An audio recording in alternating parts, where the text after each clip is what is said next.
Today is November 10th. Silver Slugger Awards are announced this week as award season continues, but the offseason's been quiet so far. We're going to talk about the approach by the Pirates front office tonight. You're listening to the Bridge to Buctober podcast.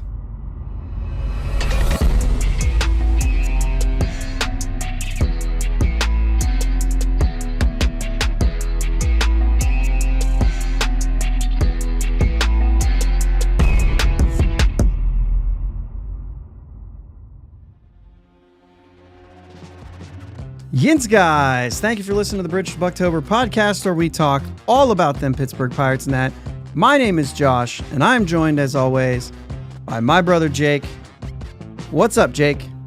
What up?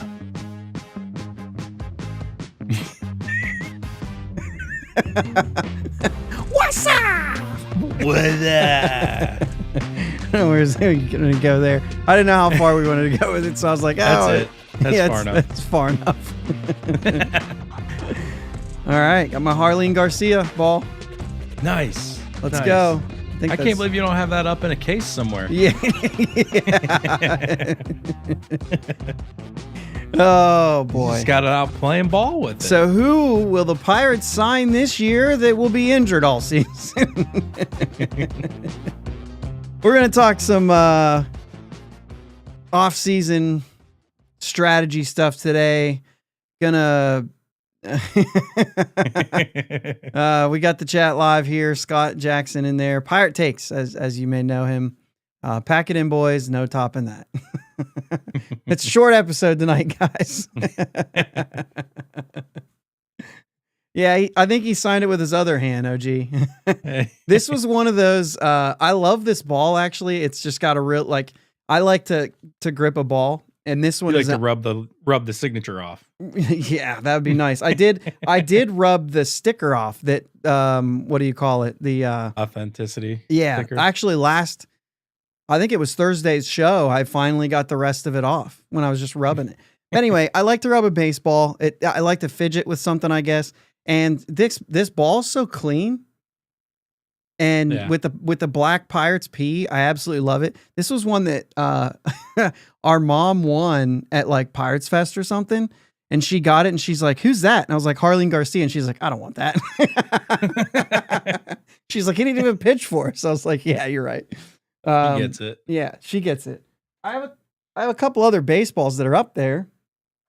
And then I have this tiny one, right? So you can see the size. The tiny one is awesome. The tiny one's awesome. So I like that one too, but sometimes it's just not enough. And this one has like a good feel to it. But anyway, it's Sunday night, man. And everything's been pretty quiet. Yeah. So were you right there. It was, I was just thinking like, I made that prediction, on the last show where I think Soto's going to make a decision quick. Yeah. I mean, I think you'll get through the rewards. I think you're going to get through the awards season, and I still think he's gonna make that decision quick. So the thing is like, what is quick, right? Because a lot of people like winter meetings is kind of the beginning, right? Yeah. When is the winter meetings this year? Early December, early December 8th. Is it early? Okay. So anyway, yeah, winter meetings is almost like what a lot of people is the unofficial like start. There's things that happen, but I don't see him signing before that. Like, but maybe during. No. Yeah, I see him. I see him signing during. All right. He's just already out meeting with teams. Well, that's meeting to with be expected. owners. Yeah, that doesn't mean anything. I don't know. No, it doesn't. I don't know. I just have this feeling. All right. What do we got tonight? Tonight we have a Boylan's Birch Beer. Okay. I have not had a Birch Beer. Here we go. This is great. Smells good. We're good, man. Nice. We're good. Birch Beer's got a different taste to it, doesn't it? Yeah. Not a huge fan of birch beer. My father-in-law loves the Boylan's creamy red birch beer. Loves it. Yeah. So we always get it for him. He stocks up when he's in town at our candy store, like Grandpa Joe's, Yeah. But that's the last one I have. I mean, I have cream soda still. I keep that on hand. But tomorrow, Dad is bringing me 2 1919 kegs and some cans. Nice. So we're going to have some 1919 back. I cleaned the other one up. I don't know if you can see it. No, you probably can't, huh? It's under, let me see. You see it behind the cheers, guys? Can you see it behind the cheers, guys? Barely. Yeah. Yeah. Got one of those little pony kegs back there. Anyway. I was going to go into the candy shop. So I work in a candy shop. I just can't walk. I just don't feel right walking in with my uniform on, all my Kilman's garb on, and walking into the candy cottage. I just can't do it. Oh, another. That makes like sense. Right across, like, I just want to go see if they have any. Go to the rival. Yeah. Nah, you should do it. All right. So anyway, Silver Sluggers are announced Tuesday. We'll find out if Brian Reynolds wins that utility Silver Slugger. I don't know, Birch Beer is probably going to make me hit the mute button a lot tonight. I might have. Quick. If I miss the mute button, guys, I apologize. But anyway, so Silver Sluggers are Tuesday. I guess we can just react to that on the next show. But just heads up for those of you listening, and if it's tonight or if you're listening on audio or whatever, they will be announced Tuesday. Monday night, our BBWAA award finalists are announced. We'll know who's up for, all the different MVP, Cy Young, but Rookie of the Year, obviously, which is no surprise, right? It's a 2-man race with another guy that's close.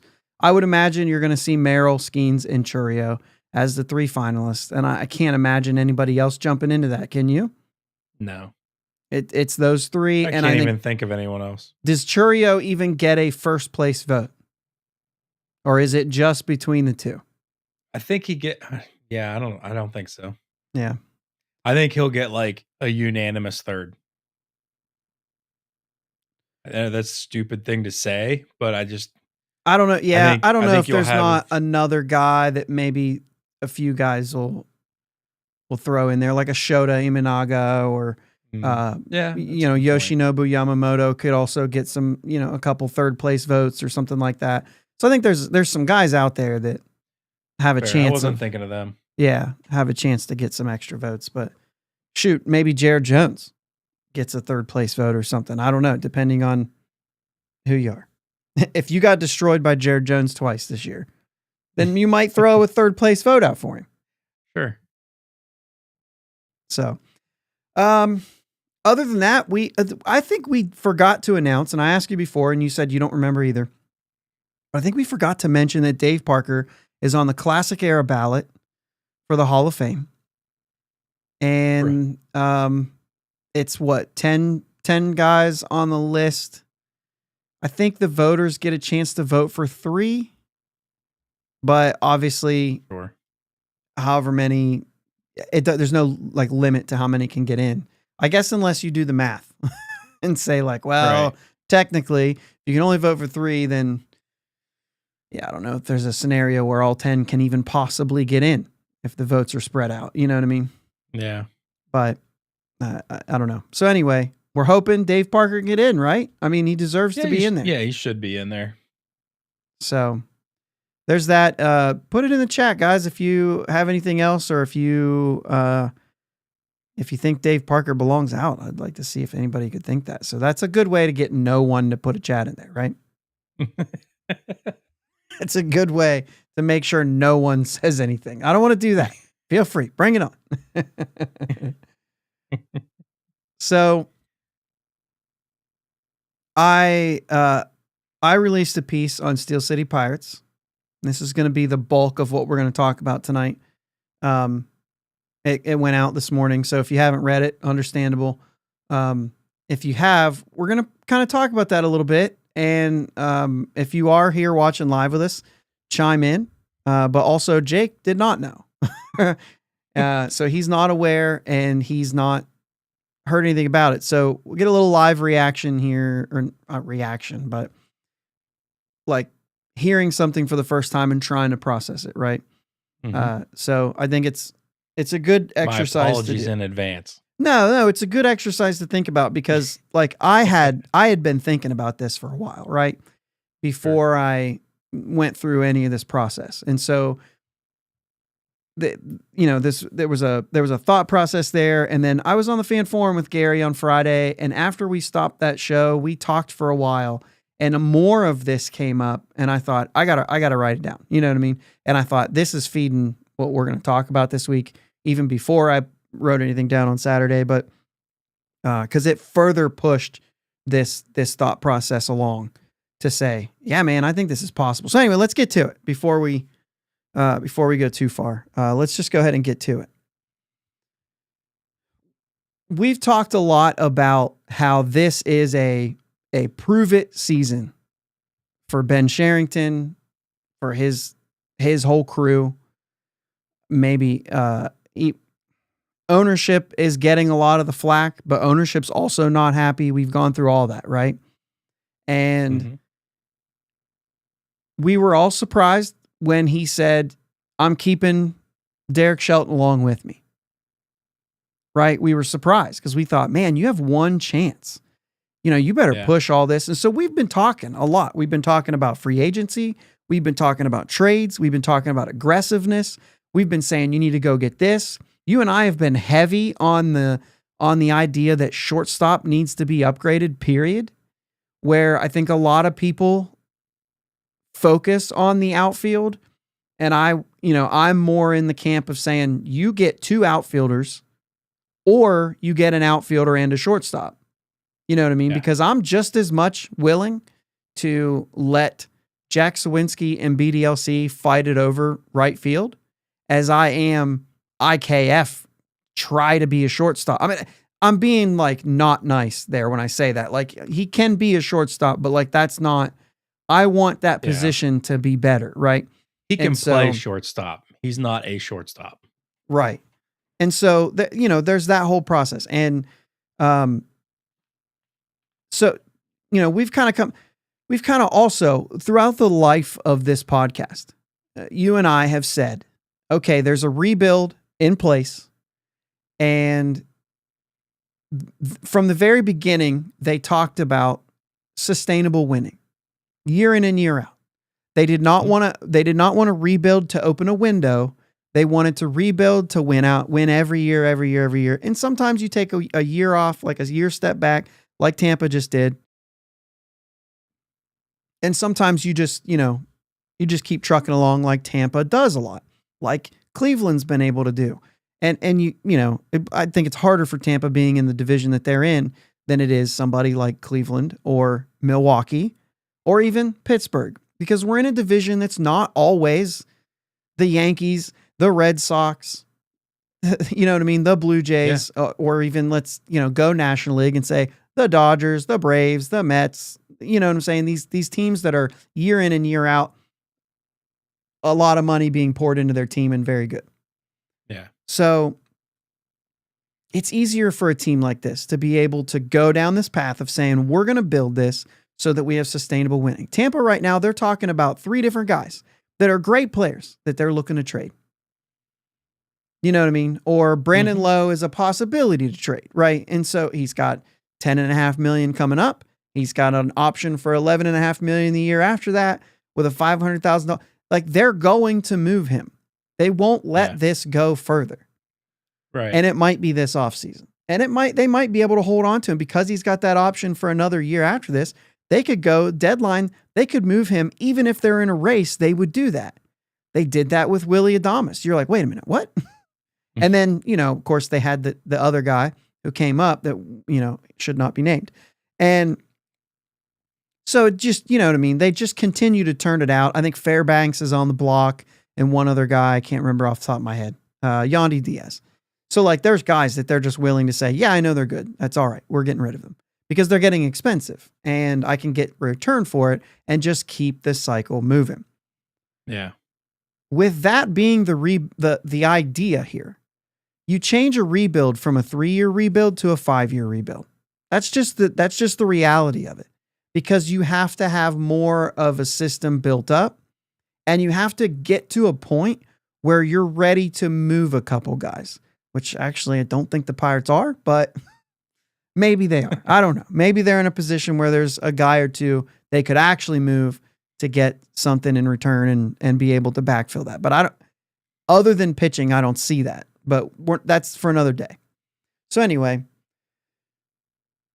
5-year rebuild just ended. If that's the plan, and you and I have been talking about it, that has been the plan.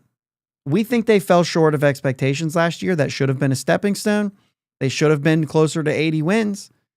They're, maybe not far off, but the idea is that after 4 years, and then the 5th year, after 4 years of growth, you didn't grow. It's not the end of the world because that's it. So, like you just put up on the screen, Dave said last year was a prove it year in his opinion. The problem is that wasn't even the end of the rebuild. And the only reason Ben Sherrington gets this year is because this entire rebuild was for this year. So imagine a guy comes in and he says, we're going to be a good team in 2025. That's the plan I have in place. And then you fire him right before 2025. I think that was the stance that the front office was taking at this point was, if you don't show it up, like it was all for this year. If it's not good this year, you don't get a second chance. Like you can't be late. You have to be on time. That's the thing about a 5-year rebuild for these ownership groups. And I know that our ownership group is who they are. Let's try to put that in a compartment of its own for right now. You can't erase it. It exists, but let's try to, compartmentalize these things and say, if you tell an ownership group that it's going to be a 5-year rebuild, you can't be late. 3-year rebuild, it's rapid. There could be a couple things that throw that off and you could be a year behind, but not this one. It's too long. There's too many safeguards to put in place. You've got to be on time. So anyway, it's all coming down to 2025. They should be competitive. They didn't have a stepping stone. So basically it's going to be like a Kansas City Royals flip around, right? From there to all the way, like to in the playoffs. And so that's a hard task. Yeah. And so we've been saying, you need to go out, whether it's Tyler O'Neill, whether it's, what's all the names right now? Let me go through them. Tyler O'Neill. You have, you're at the same place Michael as me. Conforto. Michael Conforto. You have Jock Peterson. Yep. Ha-Sung Kim. Ha-Sung Kim. Paul Goldschmidt, I've heard. Yeah. They're all out there, right? I've even heard before Carlos Santana. But even before that, I don't know if that's actually a realistic signing, but like to think about some of these guys, most of those are, but even some of the guys like, they should be in on Santander. They should be in on, I'm trying to think of like that next level that they probably aren't, right? But there's some that will make a case saying like, you should be Juan Soto, right? I think there's only about 5 teams that are in on that. Yeah. But like you should be in on some more of these guys. And, and then there's the trade market, and we've talked about that. Christian Walker was another one that's been brought up a lot. But then there's the trade market, right? Who are you going to go get? Is there a chance that they will go out and do something big to get like Garrett Crochet? And then you get Crochet in, and now you have a deeper pitching staff. You can trade from pitching now. Yeah. I'm trying to think I'm drawing a blank on some of the position players that have been talked about in trades off the top of my head, but you understand the point here. Like we've been talking about, what are they going to do to show us that they're ready to go? That they're ready to say, this is my prove it year. I have to make this deal. So let's talk about one of those things. Trading Jared Jones. Which seems wild, but like these are the kinds of things that you say, like, he just might do this because that might get you a bat that is, right there. Jared Jones is is commonly brought up when saying, like, could we work something out with Baltimore?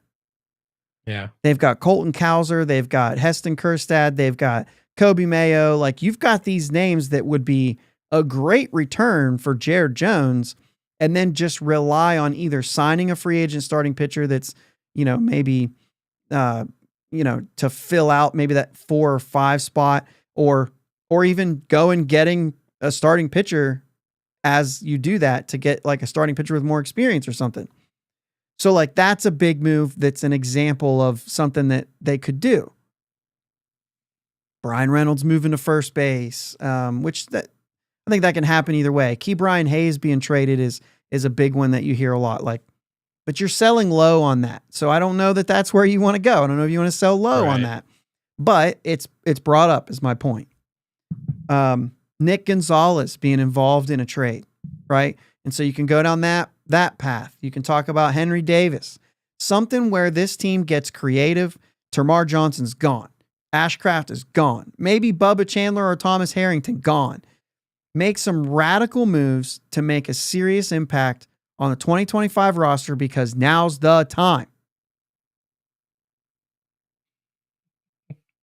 Right? Yeah. I mean, I could see something like that happening. I could see some of that happening. Right. I couldn't see all of it. No. You know but the idea is that there's a lot there, right? So let me ask you this. What if we've just had it all wrong? What if everything that we've thought and everything that we've suggested and everything that we've looked up on Fangraphs and Baseball Reference and MLB trade rumors and whatever that one where they do the little scores and all that, the people make the trades and all that, whatever that is. You go through all these different places and you look and say, how can this team be improved this way? How can they say, I mean it this time? What if that's not at all what he's thinking? What if Ben Cherington goes into this offseason and stays the course? He keeps Jared Jones. He keeps this catcher situation going. He signs a Carlos Santana or Jesse Winker for the outfield or something like that, right? What if he stays course and says that if you're going to prove it, think about it this way. If you're going to prove it, wouldn't you be proving and validating the last 5 years of work? So if you stayed the course, yeah. You know what I'm saying? Like if he stays the course. Now, let's be fair here. Staying the course could still mean Tyler O'Neill. Yeah. It could still mean if the plan the whole time was in 2025, we're going to find our holes and fill them. You know what I mean? It still could mean that. You could get a Tyler O'Neill, Carlos Santana, and we're done. He could do that. And then bullpen, obviously bullpen. Yeah. Right. Obviously bullpen. And there's nobody off limits. Last year they signed Aroldis Chapman for $10.5 million. No one's off limits in the bullpen. Connor Scott, bring him in. Or Tanner Scott, bring him in. Tanner Scott, say that. Not Connor. Tanner Scott, bring him in for $10.5 million. Because that wouldn't be, that's not unprecedented. They'll do it. Right. Okay. So if it's Tyler O'Neill or Michael Conforto, Jock Peterson probably doesn't fit here because you're not playing him in left field. Actually, Jock Peterson, he can play right field. Yeah. Because if you bring in those other two guys, Reynolds is playing right field. Carlos Santana is playing first. Rowdy Tellez, my goodness, he could do it. He could run it back. If he hasn't burned the bridges. He could stay the course on this thing and say, I'm going to prove that this whole process worked. And then die by that.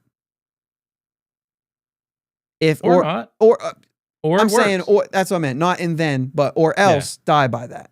By saying, I'm either going to prove it by saying all this work was worth it. I hope we're still here. Are we still here? Okay. I was just going to say, because I see chat disconnected, successfully connected. Okay. I think we're still good here. So here's the thing. If you're proving the last 5 years, like that's still a prove it season. And sure, like I said, he could just go. Is Ben Cherington also fed up with the front office here where he says this either works or I don't mind leaving? Yeah. What are your thoughts? So I kind of wouldn't hate him staying the course. Um, because we've seen this start to happen. We get prospects, we get all these guys, and they're getting close. And then Huntington sold them all, and it didn't work. And when it doesn't work, the whole thing's shot. You got to start over. So while I think you got to stay the course as well as make a trade or two. Like you can't deplete your farm to go for it this year. You just can't. I don't care what anybody says, you can't do that, because if it doesn't work this year or next year, 25, 26, you sold the farm for nothing. Now we're back to square one. And guess what? We have to repeat this whole process again. Well, Start I the think whole, here comes another rebuild. right. I think that you have enough pieces that you wouldn't have to, enough affordable pieces that it wouldn't be a full reset, right? Because, I mean, trade Mitch Keller, trade Key, trade Brian Reynolds. You still have like grounds for like a decent team. And if you get huge hauls for those guys, you could rapidly come back from that. So I don't think you're going back to another 5 years. But also, I think to what you said, and I'd like to hear your comments on this, but like, there has to be a line between, like, what's the biggest problem with Bob Nutting? He's risk averse, much like myself. And he would say, well, I don't want to do that because the fear of it not working. Well, it's never going to work if you don't do it. So, Right. You do have to move. And I know that you're big on Termar and I'm big on Harrington. And those are two that a lot of people are saying trade, trade, trade. And so you and I both have a guy that we're both saying like, that guy's untouchable for me. I think it's universal. Bubba Chandler's not going anywhere. Right. I don't think any of us are moving Bubba Chandler, but maybe there's some people that say, what could you possibly get for him? Could you get a serious player? Then maybe, you know what I mean? And if that helps you, I guess nobody is untouchable, right? right. If the right Paul deal Skeens. comes across, Paul Skeens is about the only untouchable. Yeah. If the right deal comes across for somebody, and it's not going to deplete, they're not asking for 6 guys. They're asking for, I want this guy. Yeah. And then a low level guy for this guy who's going to make an impact on our team this year. And he's controlled for 3 or 4 years. This year plus. Yeah. So I'd probably pull the trigger. I'd have a hard time not doing that. Right. But what I'm saying, and to me, that's going for it. That's going for it. I think there's a cautionary going for it that is okay. I don't want to see this thing depleted and blown up to try to go for broke. Like, right. Okay. So I don't think that's what I want to see. I want to see them make strides forward. I want to see them go for it, as in, let's get 1 or 2 free agents, 1 or 2 trades. Yeah. And we should be set. Yeah. So there's 2 different ways, right, of who you are willing to trade, right? And so guys like Tampa, guys like Cleveland, as I'm going to turn to the chat a little bit here, and I'm going to share a couple of these things because there's a few of these that kind of fit, right?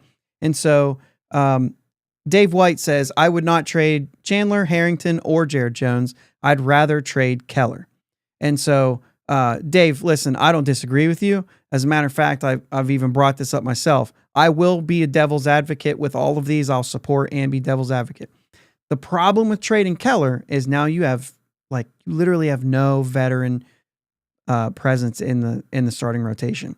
And that is important. So if you're trading Keller, you're probably going to have to go out and sign somebody. And it might not even be as good as Keller. Birch beer. It might not even be as good as Keller, but still would give you veteran presence like a Jose Quintana, something like that, right? I also don't know that you get the same return for him as you would Chandler or Jones. Oh, no, you don't. You Well, know what I it mean? depends. It depends on what team, because let's say Baltimore, since I used that for Jared Jones. If you say Baltimore, which I don't think Baltimore is necessarily making a trade for Bubba Chandler, what Baltimore wants right now is a guy like Mitch Keller. I think you can actually get, like, let's say Keller for Kerstad straight up. You know what I mean? If So you can like, pull that off, then well, but the thing is like Kerstad's, you don't know. And Keller, you do. You know what you're getting. And it's kind of hard to replace that. And so there is a little bit there, but it still makes a lot of sense to be thinking this way, because it makes sense in the same way, as Cheryl agrees with that. It makes sense in the same way where you're saying that is what it looks like to have a, remember, this is, there are things here that are literally opposites.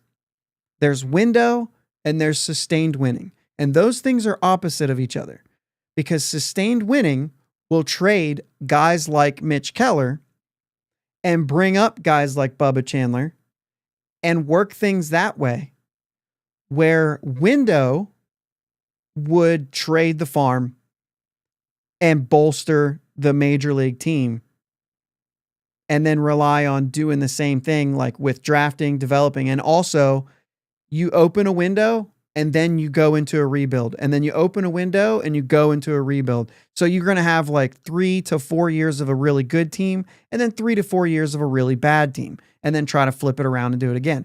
That is kind of the nature that a lot of people will accept, right? And so Pit City What says staying the course when you have Paul for a small window. Don't like that. So he's using the word window. He mostly means Paul Skeens.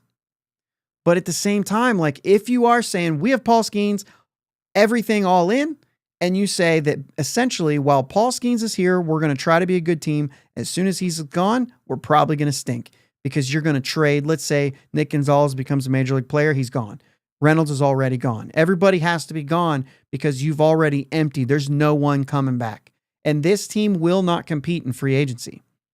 right. So once you've traded Termar, Bubba, Jared, Harrington, it's a shame that we only have one hitter to trade, but you know what I'm saying? Like that has real value.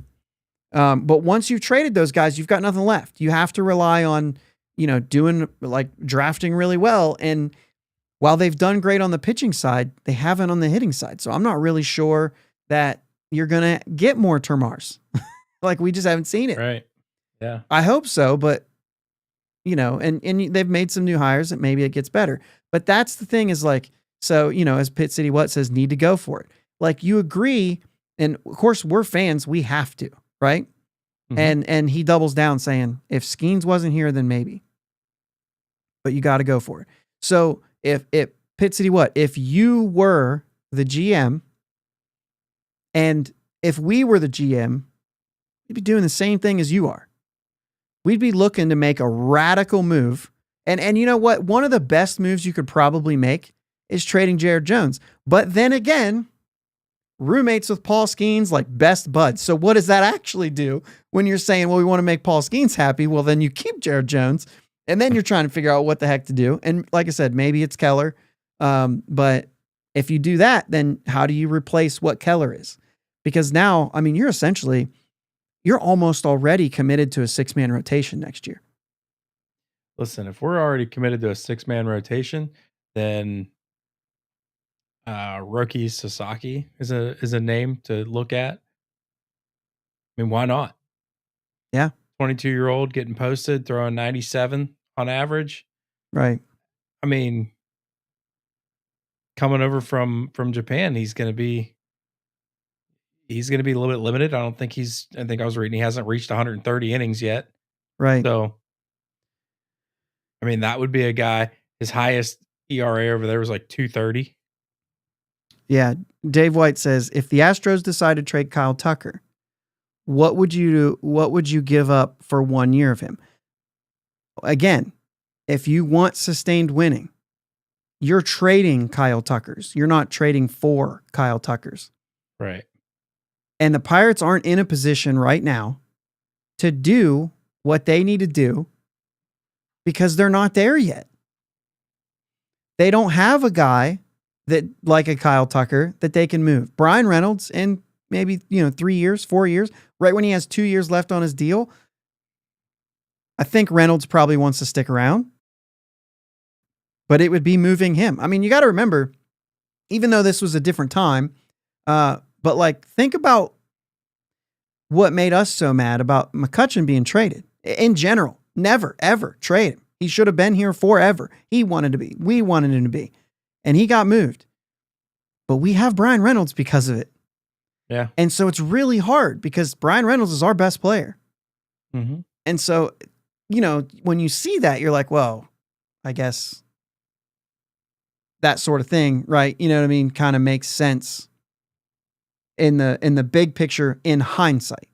If Brian Reynolds doesn't work out in hindsight, it's always a crap, messed up. So, but that's the thing. So Pit City What says, I want a championship. I don't care if we stink in 2030. That's about as plain as it can be.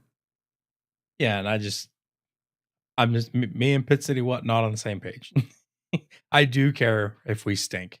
Like you could get both. I think you could get both. There's Like you could be good in 2030 and you could get a championship.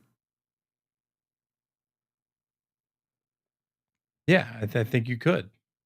And that's all it is like we have Paul Skeens, and as good as the pitching has been for Cleveland, they've never had Paul Skeens. Right. They've never had Paul Skeens. They made a run a couple times doing exactly what we're talking about. And had they had Paul Skeens, maybe. Right. You know what I mean? They do have Jose Ramirez, right? And for, one of those runs, they had Francisco Lindor. So you could say, well, that's your Reynolds and Cruz or something like that. You know what I mean? And so they, you have a couple guys. And then outside of that, for years and years when they were contending, they had essentially a bad outfield. You know what I mean? For years, their infield was their entire offensive production. And so they had good defensive outfielders in some of those years, like Miles Straw for a couple of years. They signed that big deal and he was fine defensively, great defensively, but he couldn't hit. Mm-hmm. Yeah. You know what I mean? Hit his way completely off the team while they're still paying him. But it's one of those things where, and I'm not making a case. Like, I'm not making a case for this. Let me just say that out there, like specifically Pit City What, because you've been the most vocal and I love it. This is not what I'm saying. I would 100% be getting, but I would be going the free agent route, 100%. I would not be trading the young guys. I'd be going free agents. And my opinion of this whole rebuild was right before 2025, you make significant free agent signings and possibly a trade or two where you need to be, right? So I just don't know that this front office is going to do that. And so I'm trying to offer another thought process of, okay, what does a prove it season mean? We could be pretty upset with what a prove it season means. You know what I mean? We could come out of this thing. We could be, going into February saying, well, this is not what I expected. This is bad. And the thing is you won't know, no matter what they do, you won't know if it was a good offseason until you see what their record is on September 1st. And then October 1st. But really September 1st. Because I think once you get to that last month, you can say, hey, they did enough to have a shot here. Yeah. Not August 1st, because we saw what August could do to you. If you can get out of August and still be right there, either in a playoff spot or a game or two out, then you can say whatever happened in the offseason, whatever they did or didn't do, if on September 1st you're within a game above or below a playoff spot, whatever you did is saying, well, then that worked. Yeah. You also could say, like, boy, if they had got one more guy, we could be 2 games up. You know what I'm saying? Like, seriously. Yeah. And so, there's all that stuff. Because you're going to question it the whole way. This is what sports are. We're going to question it the entire way, front to back. And we should. Yeah. Right? We have a podcast where all we do is talk about literally this stuff. So we're going to talk about it. We're going to bring it up. We're going to say that was dumb or that was really smart. Like, that's what we do. That's why we have sports, to distract us from whatever we do for our day jobs, so that we can talk about this kind of stuff, which is really fun. Whether we agree with it or not, you should be enjoying it, right? Yeah.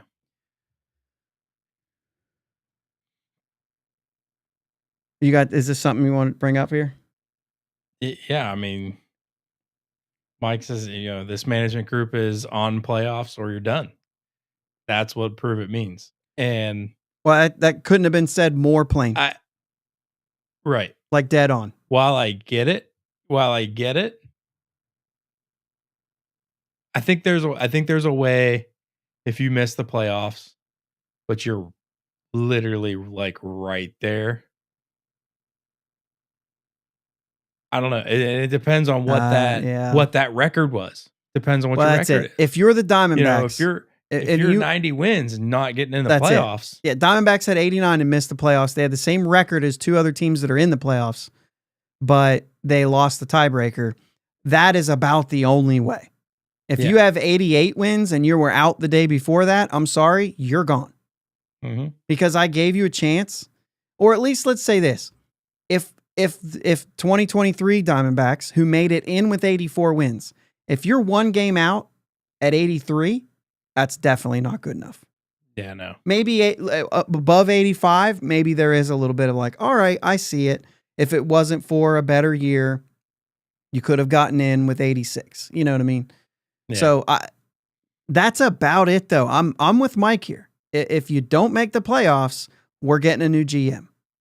Yeah. We're getting a new manager. Mm-hmm. I mean, it's there. And it didn't have to be. I'll tell you this, it didn't have to be. If they would have won 82 games in 2024, I don't think that we'd be having that conversation. I think you could say, all right, let's get there and get close. Because then at 83 wins, you're like, oh, maybe what happened? You know what I mean? Yeah. What happened to make it? I mean, dude, you had the same amount of wins in 24 as you had in 23 without O'Neal Cruz. Right. Not good. That should have been, and with Paul Skeens on your team. How did you, you went backwards. Yeah. Even though you had the same amount of wins, you went backwards. You had Paul Skeens and Cruz. Yeah. And Jared Jones. And you know what I'm saying? You went backwards. Yep. And it's a lot of first base. There's a lot of right field. Those two positions were just so bad for us this year. Yeah, Pit City What says, I think this whole sustainability mantra from front office is a pipe dream, to be honest. That's a good conversation to have. You know what I mean? That's a really good conversation to have because it's working in Cleveland. It's working in Tampa. The only thing that they haven't done, right? The only thing they haven't done is won the championship. But you're in it every year. Yeah. I mean, you got to talk about this, Jake. You could go the money route, and the New York Yankees went 15 years without making it there. Right. And they made it there and still didn't get it. So now we're still counting. And they're the opposite, right? Essentially, in the last 15 years, they've won the same amount of championships as Tampa Bay. Yeah. But if you can guarantee yourself a ticket to the dance, you have a chance. Arizona had no business going to the 2023 World Series. But they got in and they got hot. So I do think that just like the Yankees can sustain winning with money, and the Dodgers can sustain winning with money, drafting well, developing well, getting guys off the waiver wire and turn them into good players, base running well, discipline on the base runners, on the base paths, good defense, knowing where to be. Basically, the Dodgers do everything good. It's not right. I think if you can do a bunch of things good, you shouldn't be able to spend money. And if you can't do a bunch of things good like New York Yankees, then you should be allowed to spend money. Obviously, that's meant for a laugh. Yeah. Meant for a laugh. But the thing is that if this team can get to the place where they can cycle players year in, year out, there's a guy going, there's guys coming up, there's guys going, there's guys coming. It doesn't always work. There's every once in a while you'll have a season like Tampa just had. Cleveland just had it last year. And then look, they're right back in it. Yeah. They bounced right back. Right when everybody thought, well, that team's, they're getting a new manager. They, you know what I mean? They just had this bad year and they basically didn't change. And then they're almost there. Yeah. They're in the American League Championship Series. Yeah, and because it's been proven, I just don't see it as a pipe dream. Um, I I kind of like where you're going with this one, Pitt City. What you got the strong foundation on an $85 million payroll. I don't think you need to trade the farm. Just spend. And we're not saying spend. We don't need $185 to $200 million contract payroll. Although it'd be 120 would nice be to nice have. though. What's that? It'd be nice to have, but 120 would be nice. No, but I think this actually, Pitt City, what you're saying here is 100% right. And this is what sustainable winning does, right? So instead of trading Bubba, Harrington, and Termar, you go out and you get what you need at free agency. And you've a lot of times are going to fill those guys by getting Tyler O'Neill is not a premier. I mean, like we've talked about our concerns with his injury history. He just hit a career high home runs. Will he repeat that? Michael Conforto is also had injury history and is something that it would be a concern bringing him in. But that's how the Pirates can go in and get a player like that. It's a risky sign, but it's one that could pay dividends. Also, guys like Carlos Santana, who, like, yes, I know he's old, but he just won a Gold Glove. He can still do it. He had 20 plus homers. So like, It's definitely there. So there's things like that are saying like you could still get role players with this pitching staff and make something good here. Me personally, I would take a lesser hitting shortstop if he's a great defender. Knowing that you have pitching as your cornerstone, you really need to lock down shortstop. Mm-hmm. It just seems too important to me. Defensively, you've got to be better than what this team was last year. If you're going to be a pitching team like San Francisco, we've seen in the past and so forth, like they've gone and saying we need to lock up defense because we've got this big ballpark and we're going to focus on pitching and defense. And then, we're not going to get a 40 homer guy here unless his name is Barry Bonds. Like it's just not a lot of guys are going to go there and do it. And so it's something like that. But we've kind of approached this because I like the sustainability thing. I'm not sure that this front office is capable of it, but that's for another day as well. But I like the idea, but what it means is that when it's time to win, which is now and forever until he's no longer there, you will plug your holes with free agent signings, not by trading young guys to get players for now. The guys that you trade are the guys that are good and about to make more money. So you extend players like they've done with Reynolds, and we'll go back like they did with Marte, like they did with Kutch, like they did with Polanco, even though he didn't work out, like they did with Harrison, like they've done with so many players. Right now it's Keller, it's Reynolds, it's Hayes, and maybe Hayes is the Polanco of that group. I don't really know. The thing is that Hayes' contract is so affordable, it's so cheap that defense alone, if he can just be healthy, he's worth the money. Whether offense comes along or not, he's going to be worth his low salary. And so but that's once again, conversation for another day. If you can extend Paul Skeens, what you're still going to have him for the same amount of time. But his last 2 years on the contract or last year on the contract, he plays for another team. Yeah. Like we just can't get married to those guys. I mean, I brought this up last week or maybe it was 2 weeks ago or some other time. The Angels really screwed up keeping Shohei Ohtani for another year. They made a bunch of money that they could line their pockets with, but they didn't do anything for their team. That could have been a franchise-altering trade to move Ohtani. They should have moved Ohtani, and they could have got some serious prospects and MLB ready. Like they could have got a really good haul, especially if you're trading with the Dodgers, who were just loaded with guys everywhere. Yeah. And you could have, they missed out. They missed out. And you can't do that. The thing is when Paul Skeens' era ends in Pittsburgh, as a fan, if it doesn't end with a trade, I'm ticked. Yeah. Because I want the Pirates to be good.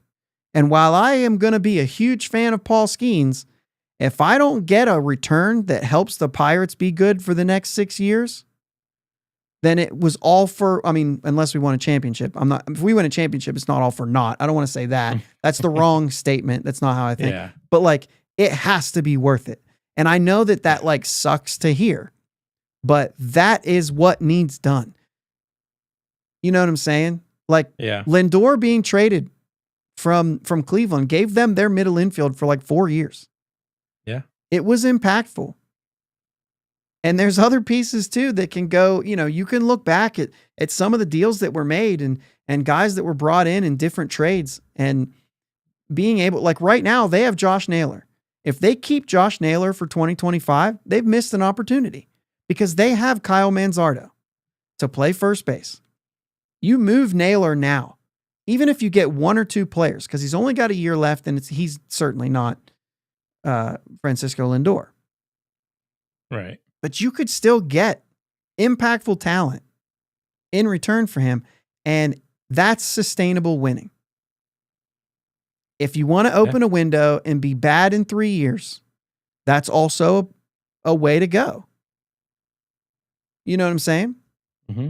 OG says, develop even one hitter, and maybe we can talk about sustaining something. 100% agree. But also you got to remember that in this process, that when you have good players and you trade them, you go from one hitter to three hitters because you just got two hitters in return. The other thing they have to be able to do, guys, is be good at getting a good return, which has been a little hit and miss.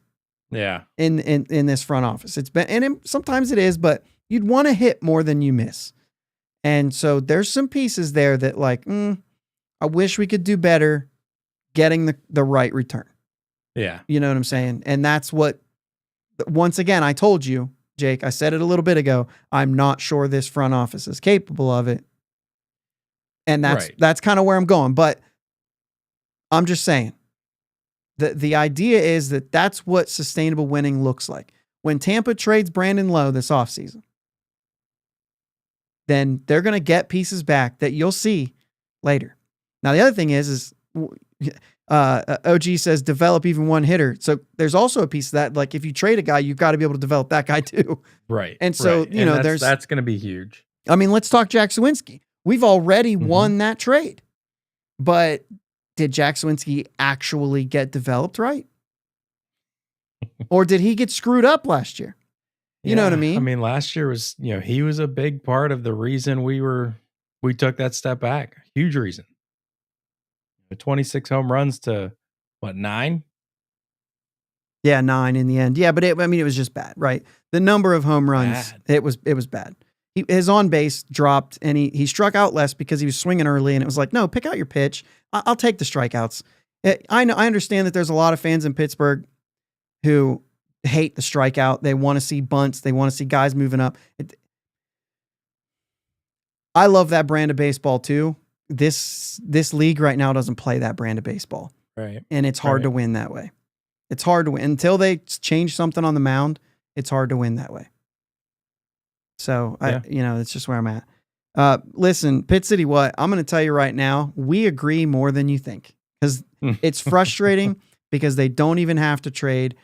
They have money to spend right now, is what Pit City What says. That's 100% it. And if you are following the process, like I said, I'm not saying they're not going to make any moves. But all the talk about a really creative trade and a really like all-in motive to say like, we got to really push, we need to change 5 guys in this lineup. It's unlikely. They could go out and they could improve this team by signing 2 bats that are impact bats. One of them has to play outfield, and one of them can either play first base, right field, or shortstop. Like that's it. They could still be a good team with even now. Those bats have to be like, I'm not sure Carlos Santana is one of 2. Right. You get Carlos Santana if he's one of 3. Right. So same with Goldschmidt. If you go get like, let's say Conforto or O'Neill to play left field, either one. And I think that's a reasonable target that this team should absolutely be involved in. Right? Yeah. Get those two guys, or get one of those two guys, or shoot, get them both, but they won't. They won't. Either one of them is going to break Francisco Liriano's contract. Get one of those guys for left field, which, by the way, is the highest free agent contract, 3 years, $39 million, highest free agent contract the Pirates have ever signed. Obviously, extended guys for more than that, but we're talking just free agency. So get one of those guys for left field, and then now you have an option. Either Reynolds at first or right field if you can get one of those other positions. So let's say you get Goldschmidt or Santana at first base. Now you've got the left fielder, the first baseman. Reynolds is in right. You've also just sent BDLC or one of them's a backup and Jack Swinsky. One of them's a backup, one of them's in AAA. So you've got depth in the outfield in case there was an injury. Now all of a sudden you're like, well, we got one guy. Like, you could literally just upgrade shortstop, and it's 3 players max. And you like everything that this team is doing. You know what I'm saying? And if you can get a hitting coach in here who could turn something out of Henry Davis or Andy Rodriguez after being off, or continue what Joey Bart was doing. That's not a guarantee either, but continue what Joey Bart was doing. Like, all of a sudden, you've turned this offense into a good offense. Mm-hmm. Now, combine that with whatever you do in the bullpen. You know, the bullpen's like the easiest one because you know they'll do it. There's no doubt in my mind they're signing 2 relievers. And like I said, Chapman signed for $10.5 million. That's not off the limit. Tanner Scott is not out of the question. I think maybe he gets outpriced maybe somewhere else to be a closer. But I think you should have one guy that you bring in that has a chance to be a closer. We talked about, what's his name? Hoffman? Yeah. Names, Leeson. Jeff Hopp. We talked about Jeff Hopp. There you go. Same thing right there. Pitt City What's saying the same thing. Some decent money on a reliever too. It's going to happen, right? So that to me is already done. They'll get 2 lefties. If nothing else, they'll get 2 lefties. They have to. They don't have any. Yeah. Wentz doesn't count. They'll get 2 lefties, and then they'll maybe a righty if it's if either of the lefties are, let's say they get I'm trying to think of the guys that are out there. Let's say they get like Justin Wilson and Will Smith, right? They might then also sign like a higher dollar right-handed reliever. Maybe Clay Holmes. Yeah, I mean he's a free agent. The only way I see trades, in my opinion, like say we get with Baltimore and we trade Keller. This is when I would actually be willing to touch Termar and maybe one of those pitching prospects if you could turn around and trade them for Crochet. Because he's controllable. He's basically in the same spot Skeens and Jared Jones are in. Garrett Crochet? Mm-hmm. He's controlled for that many years? Last year no, he's 1 year behind them. I think he's rookie year was 2024. He's arbitration already, isn't he? Is he? I didn't think he'd been up that long. Well, he was a reliever for how many years? Did you know that Garrett Crochet was from Ocean Springs, Mississippi? Yeah, we've talked about it on here before. Oh, okay. I forgot. He's a free agent in 27. He's ARB eligible this year, so he's 3 years in.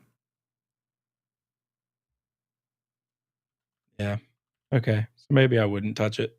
Well, but think about it. Yeah, and even Mitch Keller's... You're only getting him for 2 years. Mitch Keller's not a free agent until 2029. Yeah. So even Mitch Keller, you've got more control of without having to deal with arbitration and all that stuff. Yeah. So I like I said, this isn't something that I'm saying needs to happen. I'm saying this is something that they could legitimately go into this offseason with an approach, and we're all going to be upset. Pitt City What? Uncle Jake, myself, OG. But we're all going to be upset because we expect something to be here. Mike says 25 through 28 is our window with Skeens 2029. If he's not signed, he needs to be traded. So same thing though, but like you're still saying window where like if you trade Skeens in 2029, or is that when is he actually a free agent?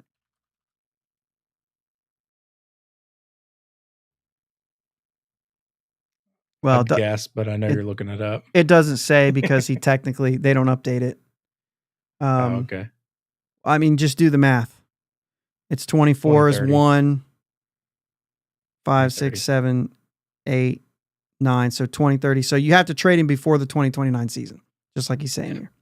So the thing is, if you trade him before the 2029 season, you still have Bubba Chandler. You still have Thomas Harrington that's there. You probably have Ashcraft, maybe Burrows. Maybe there's maybe Solomito's there. Maybe Hunter Barco's coming up. Maybe, you know what I'm saying? Like there's other guys. You don't know who they'll sign or they'll draft in between there. You don't know who they've gotten in another trade that maybe brought in another young arm. Like, yes, Paul Skeens will give you the best shot because Paul Skeens is Paul Skeens.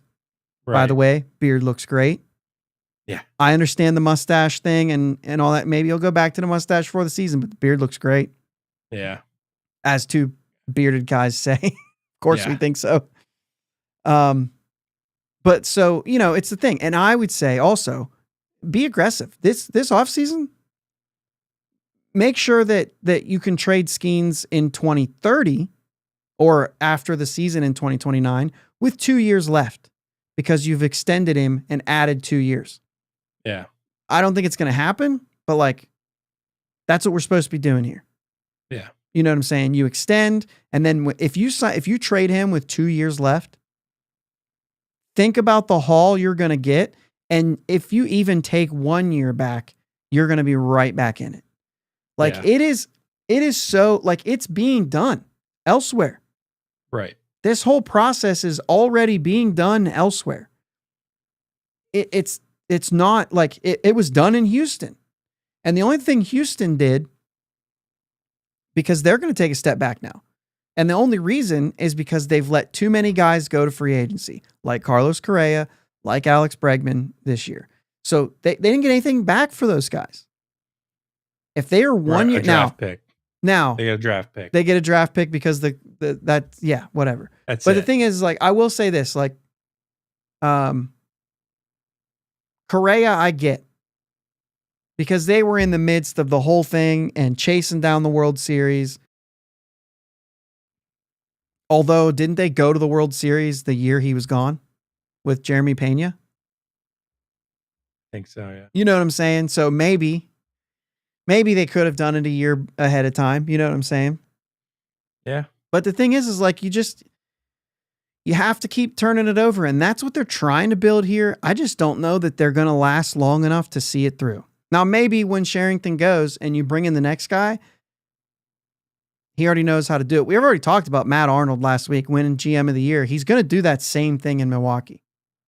Yeah. Shocked that Willy Adames didn't get traded this year. And they may pay for that. But the Corbin Burns trade, they already have a shortstop. Joey Ortiz is going to play shortstop better than Adames ever did. Yeah. He won't hit as well as Adames did, but like they're going to be all right. You know what I'm saying? And they're going to be able to move guys. So that, you know, it's capable of happening. Like I said, once again, I'm not totally on board. I would love a radical trade that would just fire everyone up. I would love it. I'm dead. Yeah. If you could get a serious bat in a trade for Jared Jones, man, I'm doing it. I'm doing it. I can already tell you that I'll rely on Keller more than I'll rely on Jones right now. We just don't know, man. I get it. I get what you're saying. There's not enough there. You're selling high. You might be selling real high right now. Yeah. I love him. I think he's fine. It's going to have to be. What's the difference between him and Skeens? What's the difference between him and Skeens as far as like going out there and posting every day and not being as concerned about injury? Body size. You know what I mean? Yeah. I don't know. I'm just saying. It's wild to think about. And you never plan on trades. We've already talked about that. You never plan on them, but you better have 10 starters every single season. And I can make a case that this team could have 10 starters. Maybe this is there it is. Pitt City, what? I'd trade Jared Jones in a heartbeat. He only has 2 pitches. To be fair, he has 2 pitches his rookie season. Yeah. You know what I mean? Like, and I still believe in Jones. I believe he can develop another pitch or two. Those 2 pitches are so good, by the way, specifically that slider, that he could probably get by. And obviously he's still like rookie. If nothing else, that guy's an electric bullpen arm. But it would be electric. Yeah. But the point, it still stands. Like, you're trading high right now. If you can get a Colton Cowser or a Kobe Mayo straight up, because Baltimore needs pitching and they don't have places for some of these guys to play, Heston Kjerstad, and the likes. Now, I know they're losing Santander, so they're going to have one more spot open, but they're also probably, like, they need pitching. And there's already people calling, let's say, like Wilyer Abreu up in Boston. Wilyer Abreu for Luis Ortiz. Just won a Gold Glove too. 13 homers, rookie season. That's another one I'd be interested in. So yeah, I don't really see what everybody sees in him, but sure. Luis Ortiz or Wilyer Abreu? Wilyer Abreu. Well, I mean, you didn't watch him every day either, and right. You know what I mean? He won a Gold Glove. Yeah, I mean, he would definitely be an upgrade from our right field, but I don't know if that's the guy I'm seeking out to try to win a championship with. You never seek out one guy to win a championship. You seek out 9. You seek out 25. I know. Yeah. 26. Yeah. He helps his team. 35. He helps his team, especially, like I said, you get Conforto, then you go get him. I'm just saying, like, that's what I'm saying. Like, Luis Ortiz, yeah. I'd trade Luis Ortiz for him. Well, that's who I said. I wouldn't, yeah. But I wouldn't trade much more than that. Oh, if you trade Jared, Boston's not looking for Jared, but if you traded Jared Jones to them, you're getting somebody else with him. You know what I'm saying? Yeah. Like, I'm trying to, let's keep it real here. But it's something that I thought of. It's something that I thought was a really important conversation to have, that while we have all of these ideas that we think this is going to be this radical, extreme offseason, they might not see it that way. Because we see prove it deal, you only have one chance to keep your job, right? Yeah. We see that. So that's what we go to. But there's a chance that they might just be proving that all of this work in the last 4 years has come to this year anyway. And I would believe that the plan would have always been to add a couple free agents to whatever you've built. I would have thought that, especially if you can get 2 or 3 year deals and move them before they're over. You know what I mean? Any year that you're not competing, trade a guy that's about to be a free agent or a year away from free. Like, every year that you're saying, oh, dang, we're out of the race. Well, then we better make, how do you make this season productive? Well, you just signed Tyler O'Neill to a 3 year deal, trade him. You know what I'm saying? Yeah. And get somebody for him. Something like that. Or 2 year deal, probably. Not 3 year deal, but 2 year deal. Give him a year and a half of this guy if you're out of it. You know what I mean? Stuff like that. But either way, check it out, steelcitypirates.com. It is just like an exercise of thinking. It's not what I think they should do, but that's not all we talk about, right? We don't all share opinions. We might think, well, they might do this. And I'm not even saying it's acceptable. Maybe it is. Maybe it's not. I think in the end, we won't know till September 1st. That's my thought process. I won't make we obviously will give them a grade. We'll talk about it. We'll make all the criticisms and all the praises that we want. However, hindsight's 2020. On September 1st, we'll say, you know what? Signing Tyler O'Neill stunk because we only got 23 games out of him. Or signing Michael Conforto was the best move we could have made. He's going to finish this season with 30 homers. You know what I'm saying? Like, something like that. But that's how we'll I just don't think you can really, I don't think that you could be surprised at this point. Going down this path, I don't think you could be surprised. Yeah. I don't know if that makes anybody feel better or worse. Probably worse. But yeah, that's I've really had to. That's where I've I'm really at. had to change my mindset this offseason too, because I've never liked Porto, but he sure does fit this team. And I think that's just because he played for the Mets, and I don't like the Mets. Sure, that's fair. Good stuff tonight, man. Yeah, good stuff. Hey, thanks for everybody who was active in the chat, guys. Let's hang in there. Let's be happy. It's I don't know, almost Christmas. I don't know. It's almost winter meetings. I don't know what to say. I don't know how we're going to be happy as Pirate fans. So yeah, let's just hang in there. Yeah. Let's go Bucks. It's the Pirates. Let's go Bucks. Thanks for listening to my dad and Uncle Jake on the Bridge to Buctober podcast. Follow them on Twitter, Facebook, and Instagram at Bridge2Buctober. Don't forget to subscribe so you know when new episodes are released. Clear the deck, cannonball coming, and let's go Bucks.